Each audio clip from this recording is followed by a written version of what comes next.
Hey, hello.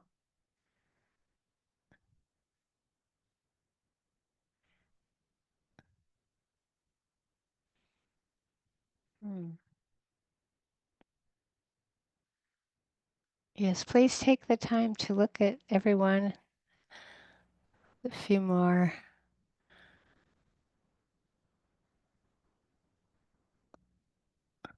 Oh, hmm,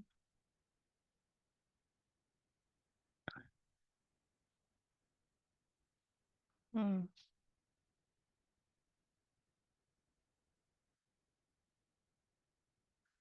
hmm,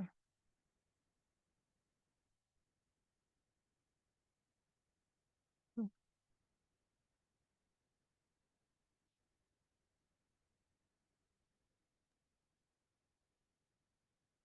Well, good to see everyone. Just a reminder that we're in two places at once. That's how powerful our practice is. We are both at the closing talk of our weekend retreat of metta, loving kindness, which is part of the month-long practice period in the Brahma Viharas. And we are at the Sunday sitting, or regular scheduled program. So it's good to have everyone here. Mm. And just the reminder for the Sunday sitting folks that actually we won't uh, have a sitting period right now. We'll just have the talk. And then those of us who are on the retreat will gather afterwards for the metta chanting to close us out.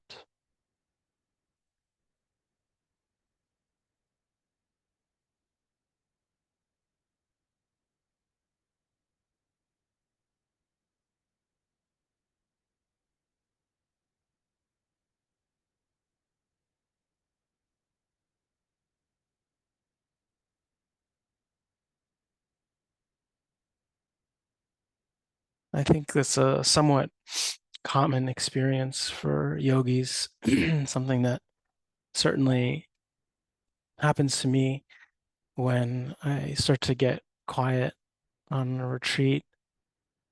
I will kind of find myself back in the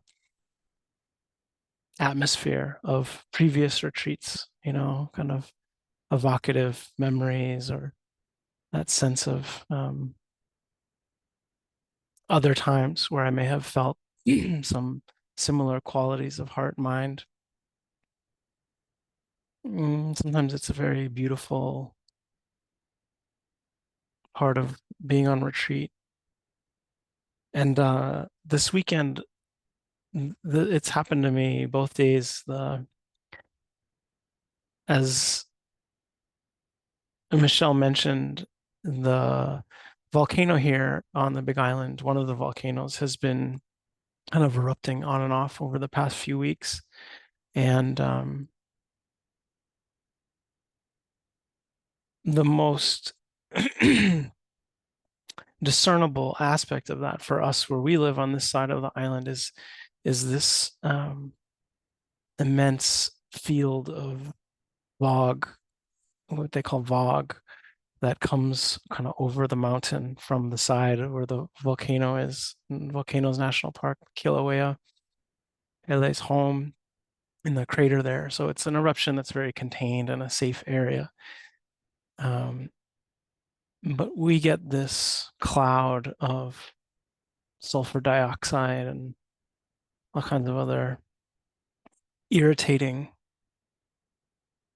uh, elements in the wind, or when there's no wind, like in the last few days, it just settles in.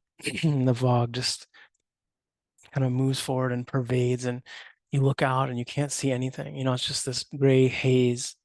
And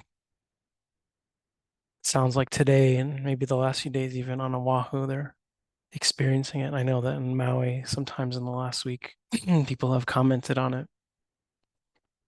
So we're a little bit in that field, or very much in that field of effluence from the volcano. And one of the things that it does is, um, it clouds the sky and makes things sort of diffuse. And often in the mornings and the evenings will give things a certain orange haze. And so waking up for the early morning walking meditation, going outside in the quiet and sort of seeing the that kind of orange haze that the stars are sort of sifted through. um, it reminded me so much of Burma uh, in a way that I hadn't kind of felt um, uh, in quite a while. This is the time of year where we used to normally be there. We would have a 3 week retreat in um, upper Myanmar, across the river, across the Irrawaddy River from Mandalay and the Sagaing Hills.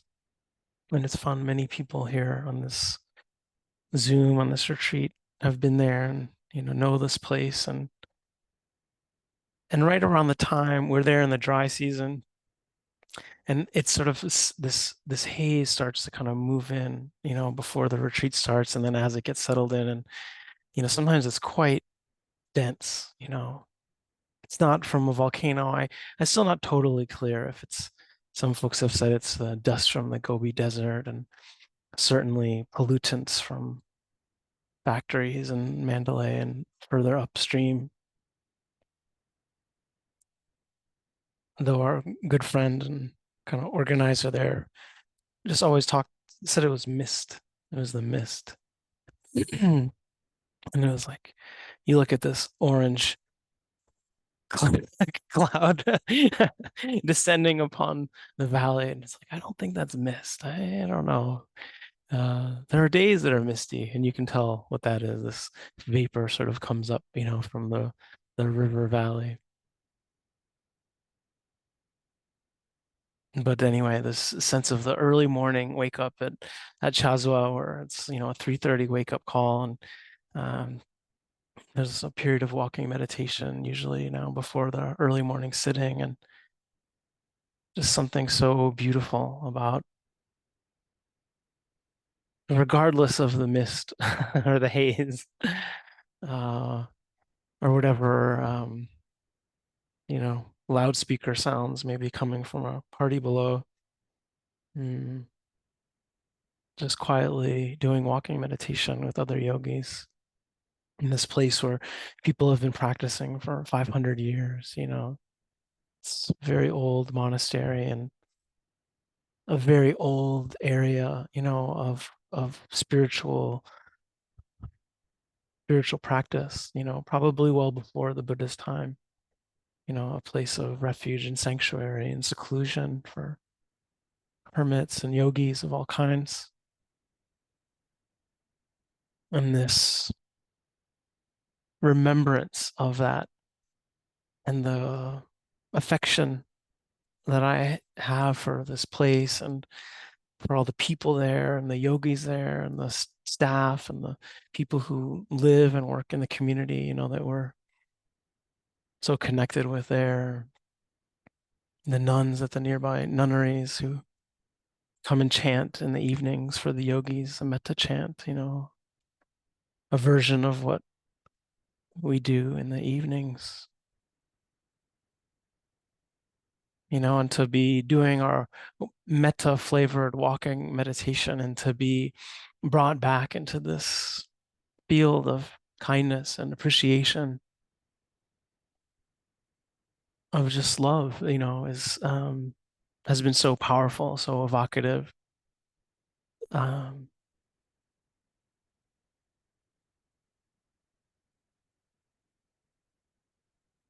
so supportive.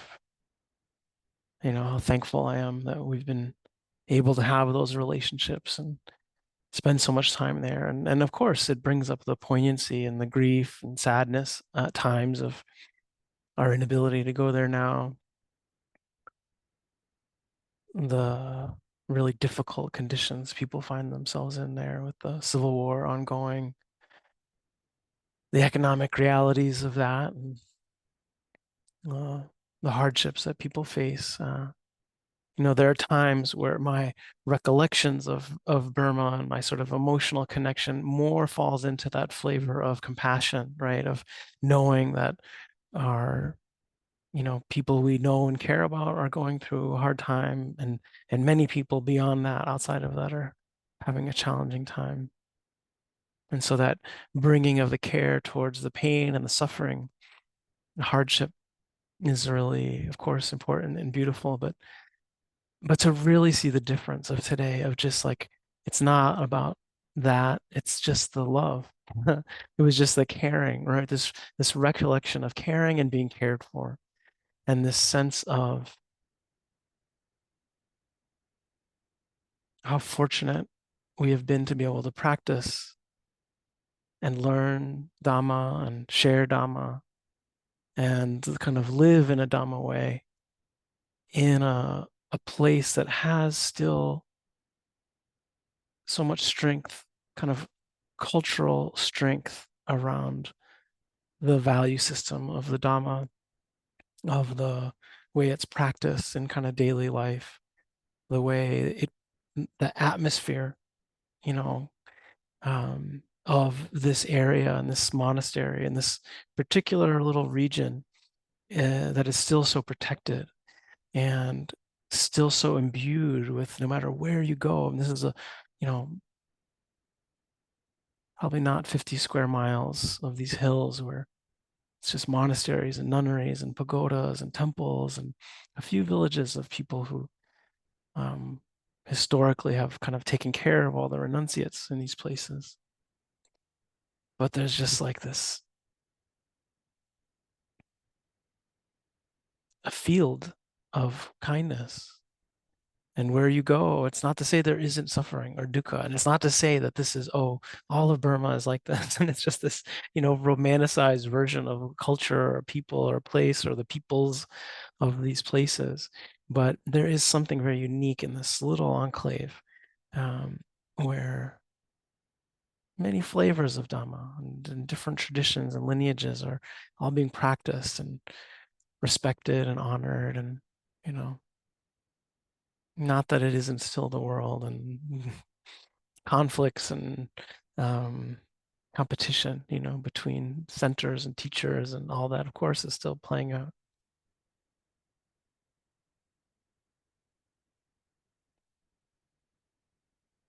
But that sense of a place where you know how you're supposed to walk, right? When you're doing your walking practice or when you leave the grounds, the sense of composure and um, taking your shoes off when you cross into any threshold of a pagoda or a temple, and the quietude.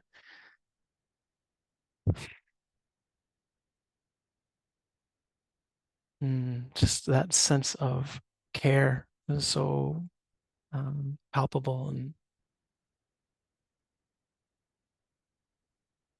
and then of course that it's not just like doing walking meditation in my memory. It's that it evokes that because we are able to create that wherever we are. Whatever room you're in, whatever, you're in the backyard, if you're, it's like that there is a way. It's like if you just treat that your floor as sacred ground, right? And you treat your walls with care, that you honor the place and you find that ability to abide in the space and create and be part of creating or attuning to an atmosphere of kindness.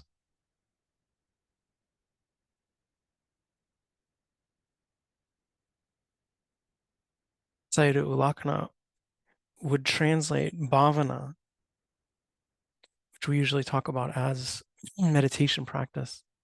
He would translate that word bhavana as mind culture, mental culture. I think Mahasi would do that. I think that's sort of where that kind of came from. And that sense of finding, there's many ways to think about what culture means, right? But it's like the habits, the patterns, the ways of doing things, whether those are shared in a family, in a community, let's larger, whatever identities we may have or acknowledge, but also that individual culture, that sense of personal, the culture of our character that we are responsible for crafting, working with, cultivating, and that has value, has ramifications in our own hearts and in the world around us.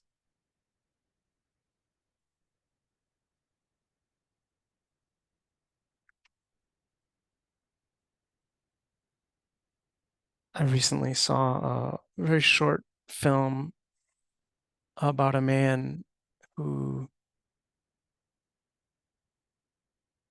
goes up to this mountain in Ecuador, Chimborazo. It's an ancient volcano. And he would go up a couple of times a week, way up into the mountains, past the, snowpack, and cut into it and find ice and harvest ice way up in the mountains of Chimborazo. And he would uh, gather it, pack it in grass that he would kind of cut these grasses as he would go up the mountains with his donkey and cut the grass and pack the ice in the grass and tie it out of a rope that he made from the grass and carry it down on uh, his few donkeys. Hold on, we see Jesse, but we do not hear him. And Linda, I'm sorry. Everyone else can hear me, right? Yeah. Okay. So sorry, you'll have to figure that out on your end.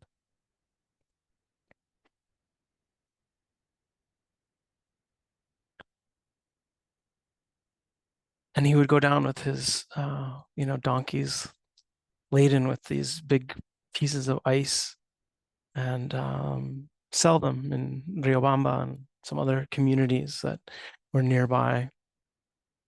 But that he was the last person that he knew that did this. That when he grew up, there were a number of people who would go harvest ice up in the mountains and sell it where they could. But times have changed, of course, right? There are now his brothers who used to join him. One of them now, he works in an ice factory in town, right? And there's no value in ice. He can't make a living just selling ice. He has to then make, you know, ice cream from it and make other products in order to make a living. So the amount of work that it takes, the effort, you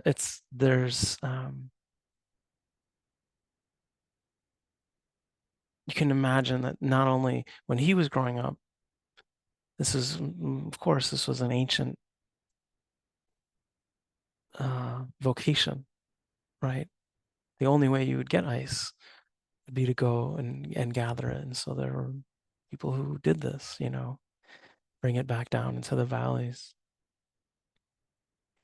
And so it's like a very short, I'll put the link in at the end of the talk, a beautiful film about that sort of poignancy of the last person, who knows how to do this and did this for a living. And he just passed away a couple months ago in November at 80 something, 80 years old.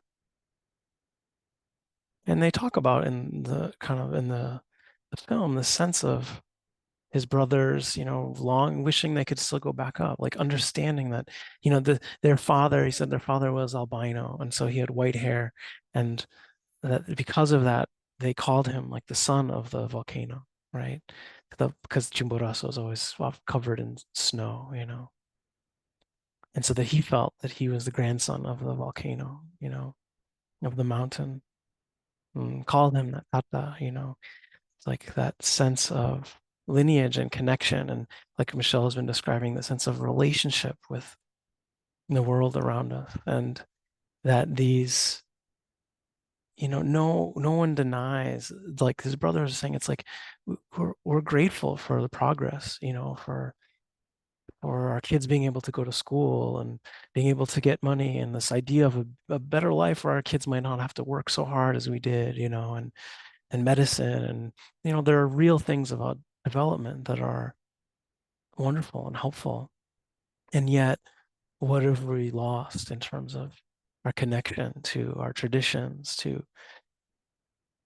this relationship with the land, right?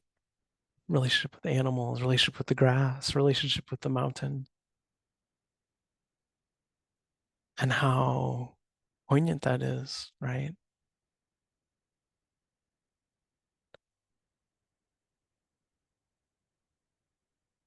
And maybe the kind of thing that gives us a sense of how important it is to reclaim these relationships as much as possible, right? That have been destroyed or undermined or devalued because of the way we need to make a living, the way we need to live our lives, right?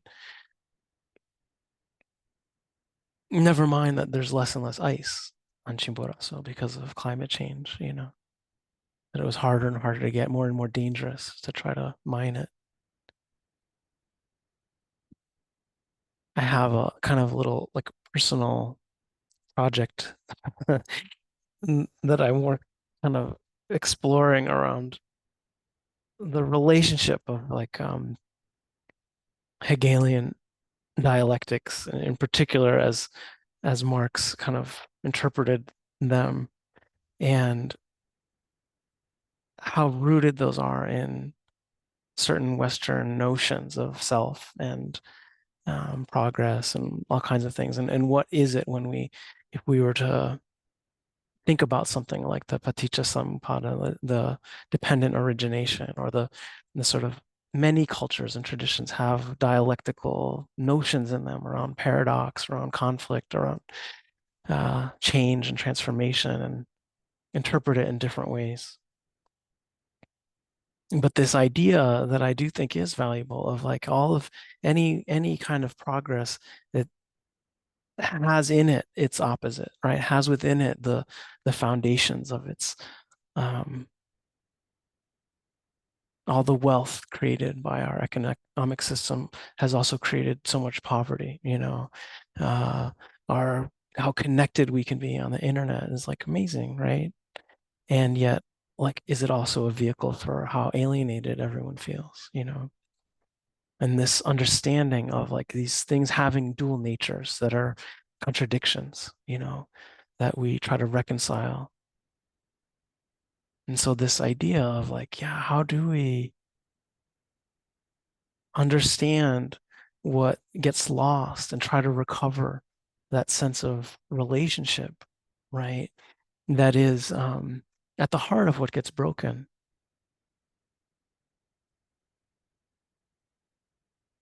in the way we have to live our lives, right? Purchasing and buying and mm, paying for everything as a substitute for that sort of generosity of heart connection, right? And you can feel that difference of how different it feels when someone just cares about you or is generous with you or is kind to you, and that we may still need to pay for someone to, you know, take care of us in a nursing home or in a hospital or, in whatever ways. And that is the nature of things. And yet, how do we recognize the reality that we need to live in? That is there are benefits to that, and still try to find ways of recovering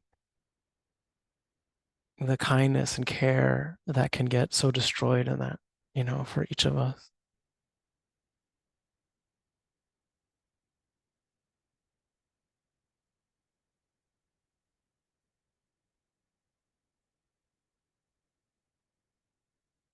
When I was at home over the holidays, I ended up getting COVID, and after Christmas, and it was a very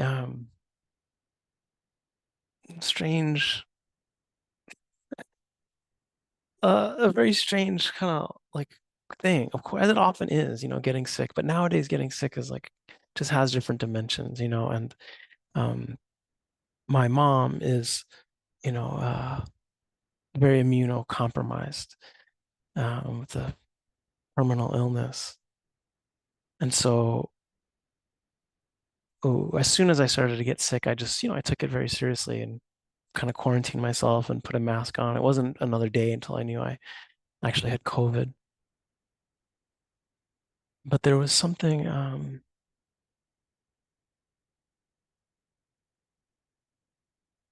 there was some period of time where it was actually kind of a relief after like how intense the holidays are. And like, it's like there's so much connection, and then it was like, oh well, I'm quarantined, like my natural habitat, um, fine, but then there was like I was sick. The other side of it was I was actually very sick.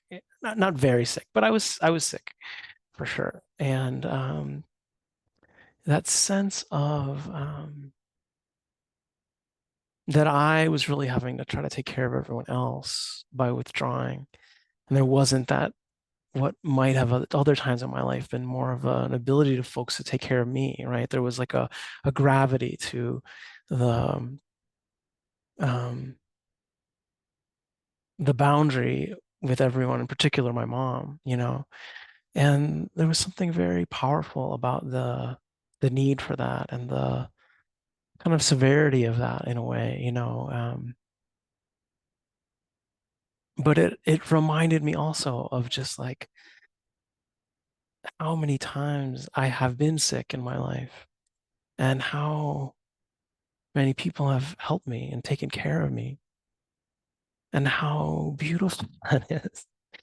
It's just like that sense of being cared for, right? And the generosity of spirit in that. It reminded me again of another retreat.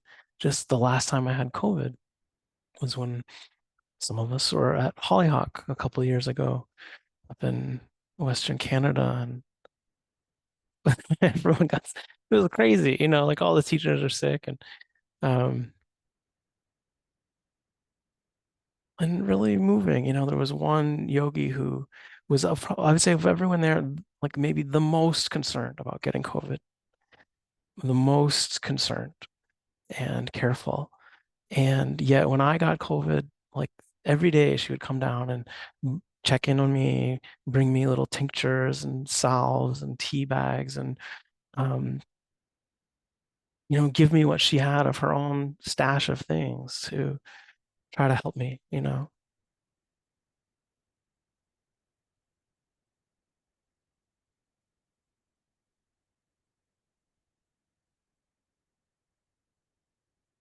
and how good that feels and how much I have felt that in my life, right? The goodness of people caring for me when I'm not well.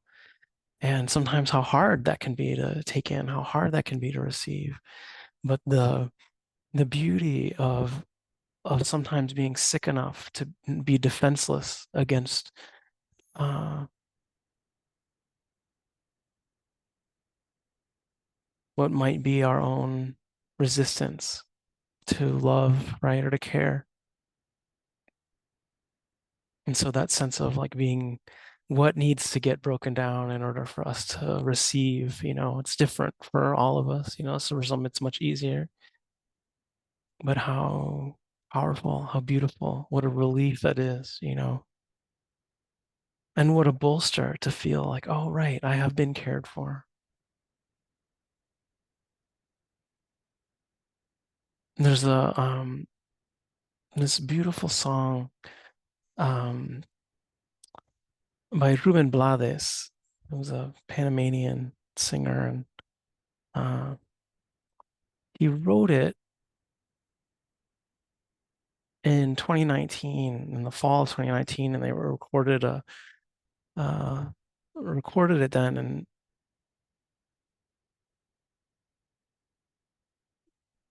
it's called. I'll read a little bit. It's called "No Estás Solo." You're not alone, and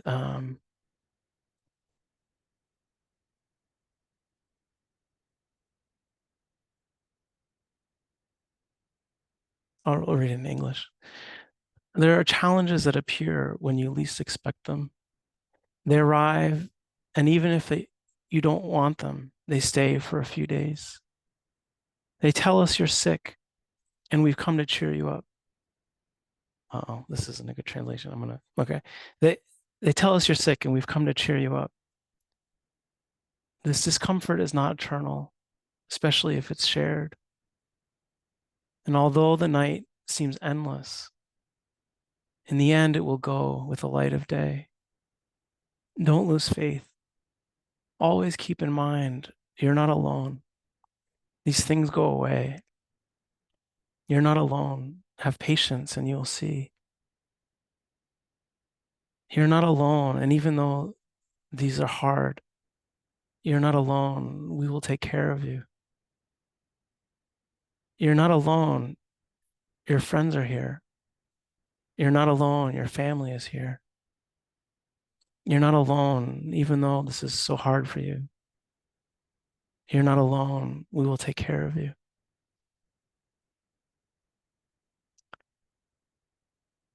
And so he wrote this and recorded it. And then came COVID.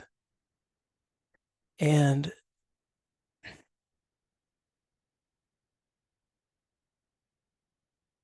there were so many people who were alone, dying alone, sick alone. When people would be in the hospital and you couldn't visit them or you couldn't be with people that you cared about, you couldn't take care of them, you couldn't do this sort of thing, it's like this sense of like human connection and the generosity of spirit that's like there were good reasons why we had to have that boundary, that protection. And so this song ended up being something that was like sent to people who were in quarantine, who were very ill, when they were sick and alone in hospitals. And this reminder, of like your family is here, your friends are here, people love you. And that there's like ways of communicating that, right? Even if we're not present with one another, right? The beauty of this offering of the heart. You're not alone. You're not alone. We love you. We're here to take care of you. Things will be okay.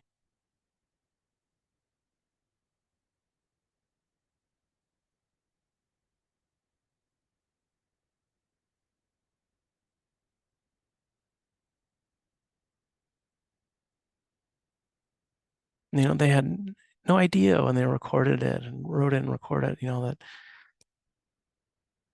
this thing would become like so vital to people's sense of survival, whether or not their bodies healed or survive, like the survival of their hearts, of that sense of connection and being cared for, caring for.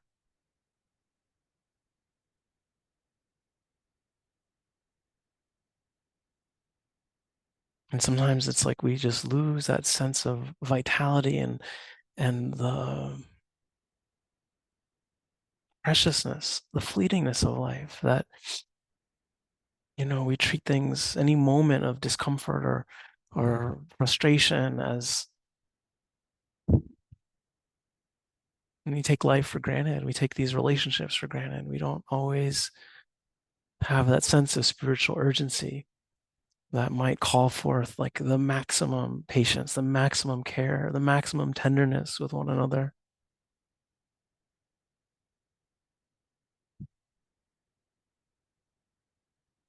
This, New Year's Eve uh, was very quiet. I was almost recovered from my illness. There wasn't a lot going on, and uh, the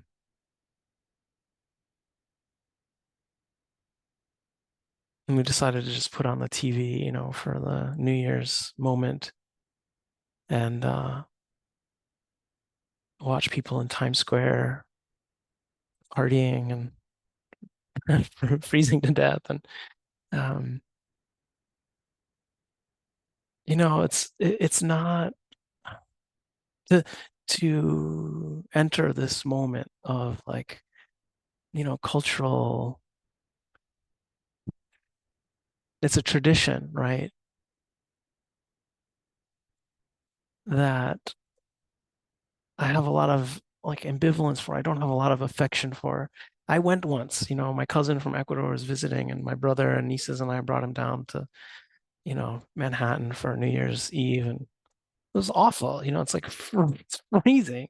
There's a gazillion people around, and um, I'm glad we did it. But it was so there's this moment of like I can see my own tendency towards like dismissiveness or not valuing. The ball drops and people are cheering, and the sense of like not personally feeling uh, compelled by it or moved by it very much. But something was like, don't say anything sarcastic. A little voice. And it was like, and I just looked over and it was my mom. Where for her, it's like she doesn't think she's ever going to see that again. And everything else is like irrelevant. So just watching humanity, rejoice about a new year in all of its flavors and whatever ups and downs of all of it, and just like her beaming. And it's like, oh, right. Do we care about people? Do we care about humanity? Do we care about these things? Yes. And it's like that might also be the source of our critique and our cynicism and all of. And yet it's like, what is it like to just appreciate and care? And what a simple, subtle shift that is. And why does it take feeling like it's like any of us could die in the next year. None of us may ever see that again. And what's the value of just sort of cynicism, right?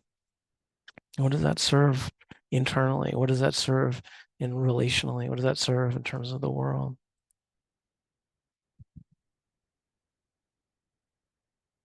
She has been, feeding, has a bird feeder, and it's been like a real source of just upliftment for her, and my brother, especially in the winter, where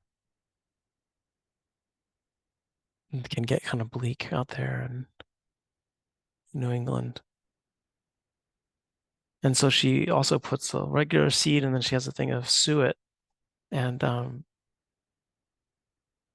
was watching it one day and it was like all these starlings were on there just like gobbling it up. And she's like, "Oh, are they eating it?" And I was like, "Yeah." I was like, "It's just a bunch of starlings." But like me, I'm like, they're rats, right? They're just like they're they're a totally invasive, overwhelming species. And I was like, "Yeah, starlings." And she was like, "Well, so what? Like, what's wrong with that? What's wrong with starlings?" Yeah, right. And what is wrong with this sense of like, oh, you've given them food and rejoicing in that? And yes, then a woodpecker comes or something more kind of, brilliant or unique or whatever. But that sense of like, no, all beings are worthy of being given food for, of caring for, of taking in this offering, how good that is. Why be cynical? Why be critical of that?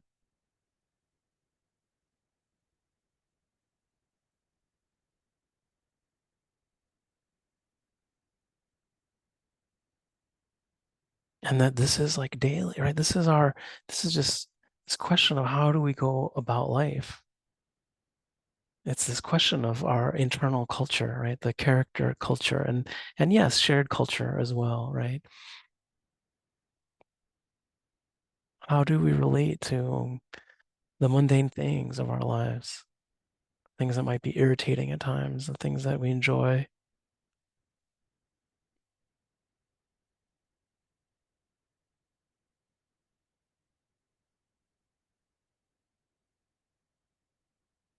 And this morning I actually took out my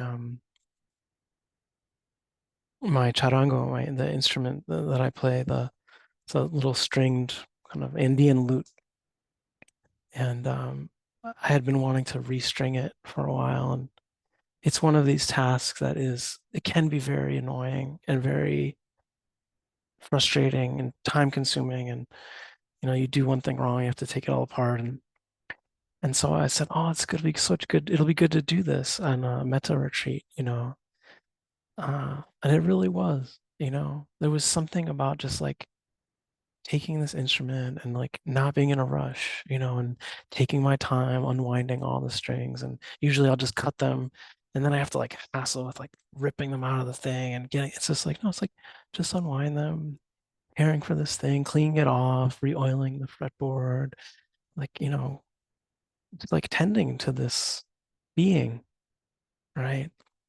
And slowly, carefully putting on new strings. And it was like a practice of kindness and of joy and of connection and of like this sense of like relationship. And it was stabilizing and softening rather than stressful and frustrating, but to see that it requires doing it in the context, in the atmosphere, in the space, with the orientation that we are kind of cultivating, right? It's like when you do it something like this in the midst of your day, where you're like, oh, I just got to get this done, and you're rushing through it.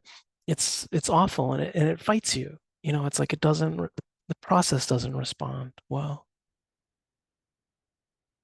And yet it's like, okay, if you do it gently, do it kindly, it's like, yes, this relationship that you have with this instrument or with your kitchen sink, or whatever it is.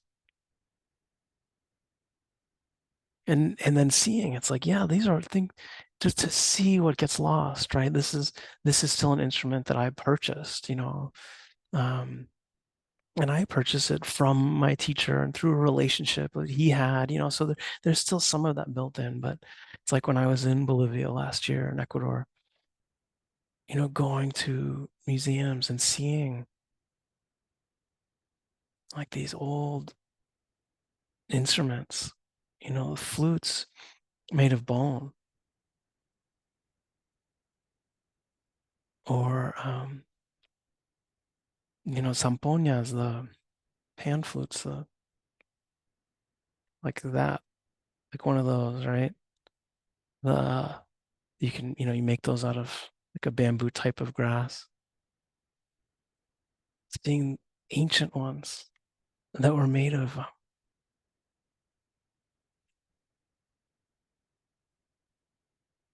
condor feathers, right? That's like you'd cut the top off of the feathers and tie them, and that would make the sound. It's like that level of relationship, right? How you would care for that instrument, right? Knowing like where you would have to go to get those feathers, right? That you're back up in Chimborazo, right? You're like back up on the mountains. You're the the bone, it's like whether it came from the llama that you had for, that helped you work for your whole life. It's like what these are relationships that you would have with your musical instruments that are not, it's like almost unfathomable, and that that would have been the case with everything, with our dishes and our bowls and our cups, our silverware. We had this fall we did a bowl carving class, through Vipassana Hawaii, and a number of people joined from our sangha and from some others of like what is it like to create something, right? Of a tree that you maybe had a relationship with, right? That you knew you had grown up around this being, right? That or not. I mean, I'm not saying everyone had this, right? We purchased wood for most folks from a person I know in Western Massachusetts, but it's like these lineage of relationships, And what is it like to suffer through creation, to create something slowly and cut yourself and not know where it's going and be frustrated and then like over this period of a month and 6 weeks and we checked in a few times. It's like people's sense of like, oh, I created this thing, a sense of connection, of care. Yes, of course, maybe there's attachment or identification that can come to it, but it's like that's the cost to wrestle with or the re regaining, reconnecting with this kind of quality with our material objects, right? With the things around us that we have become so alienated from. And yet it can be done, right? There's the work of creating a society that stops doing this. But there's also the personal practice of finding our way back to it, right? Of caring for these things. And whether or not we created them ourselves or we know someone who did it, it's like these things have value, right? Human labor was involved in them. No matter how many machines were also involved, someone pushed the button. Humans were involved in getting things around the earth, to wherever we are. How important it is to sort of reclaim the sense of relationship, that Michelle talks about so eloquently and insistently. That this loving kindness, this kindness, this valuing of caring for, right? Doesn't have to just be homemade things. It again, it's like, are we creating, whether it's the eagles or the starlings, you know, are we valuing, caring, finding that place of appreciation?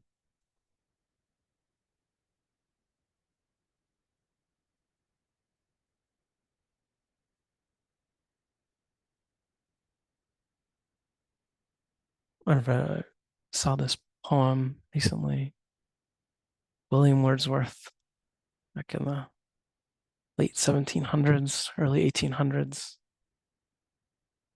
The world is too much with us, late and soon, getting and spending. We lay waste our powers. Little we see in nature that is ours. We have given our hearts away, a sordid boon. This sea that bears her bosom to the moon, the winds that will be howling at all hours, and are upgathered now like sleeping flowers. For this, for everything, we are out of tune. It moves us not. Great God, I'd rather be a pagan, suckled in a creed outworn. So might I, standing in this pleasantly, have have glimpses that would make me less forlorn. Have sight of Proteus rising from the sea, or hear old Triton blow his wreathed horn.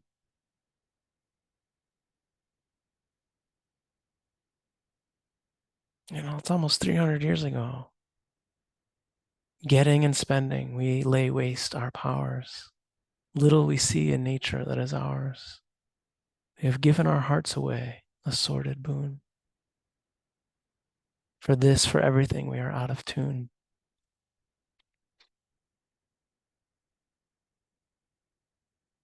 And yet, it's like it can be reclaimed, it can be regathered in any number of ways, whether we have traditions in our families, in our cultures, or that we've created in our own lives. Those can be things, right, that help us connect, but they can be anything, it's caring. How many people here we see with their cats or dogs or, this sense of like affection, right, that we can find in our daily lives with all of these beings, or the trees or flowers or things that we may take for granted in the world around us.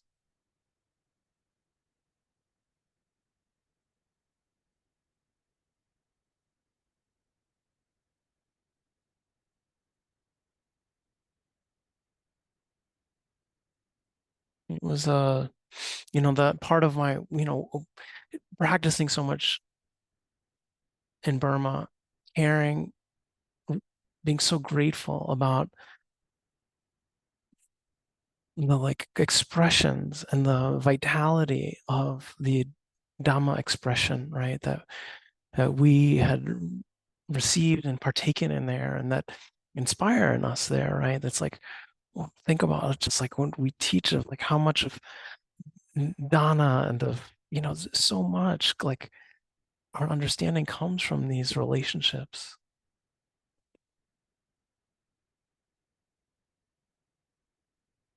and to come back to the West and see how like amazing. I've said this before, but it's like how amazingly beige all of the retreat centers are. You know what I mean? It's like you don't know where did that come from, right? Like we associate that with the Dhamma somehow, this sort of like monotone, neutral tones. It's like that's not from there.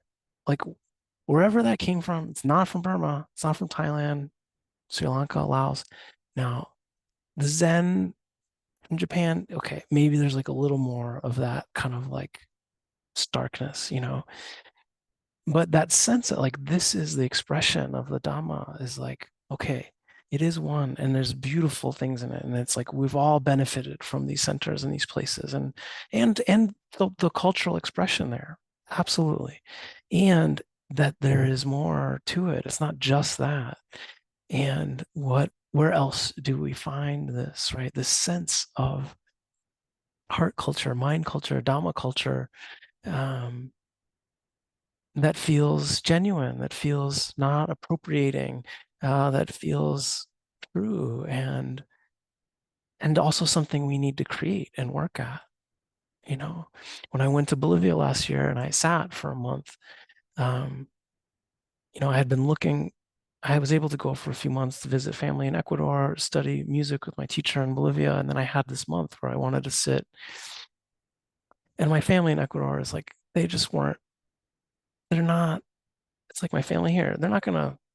They don't know how to look for place for me to sit. It's not like, you know, but in my music teacher did, it's like he doesn't know about the Dhamma. He doesn't know about Buddhism. Yes, he lived in Montreal a bunch of years. It's like he gets he gets what anyone would get about this when it's sort of in the atmosphere. But he knew. He was like, oh, there's a place, the family, da, da, da, da. So I rented a place from their family up in the mountains. Very simple cottage. And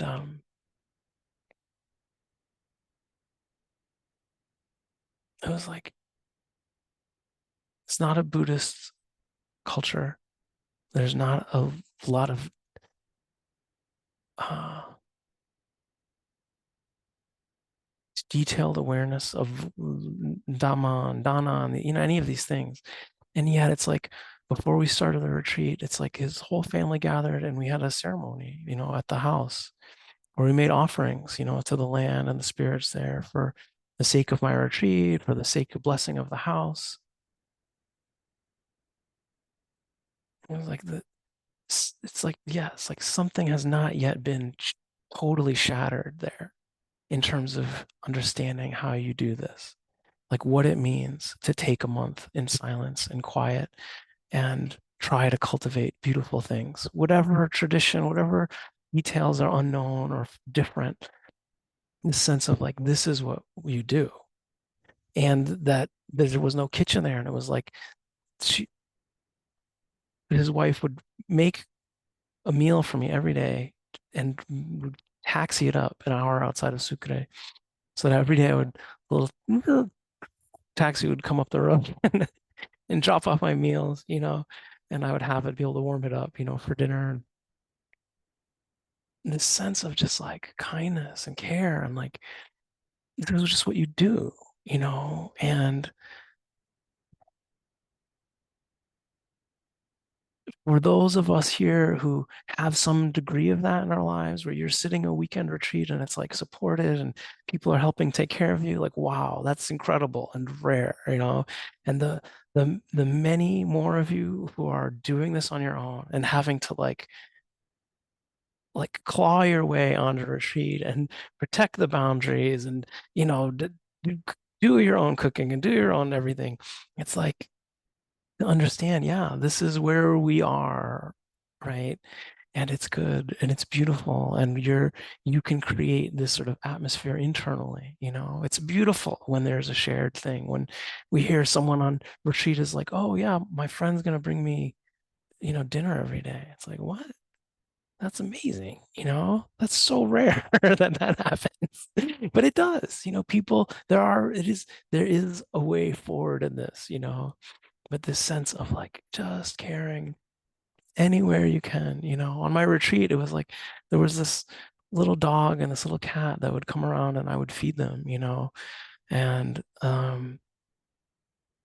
there's a great old Jane's Addiction song, you know, if you want a friend, feed any animal. Like not hard, you know. It's like they were my boon companions for a month, you know. I still think about them, you know, out there caring for them. Mm.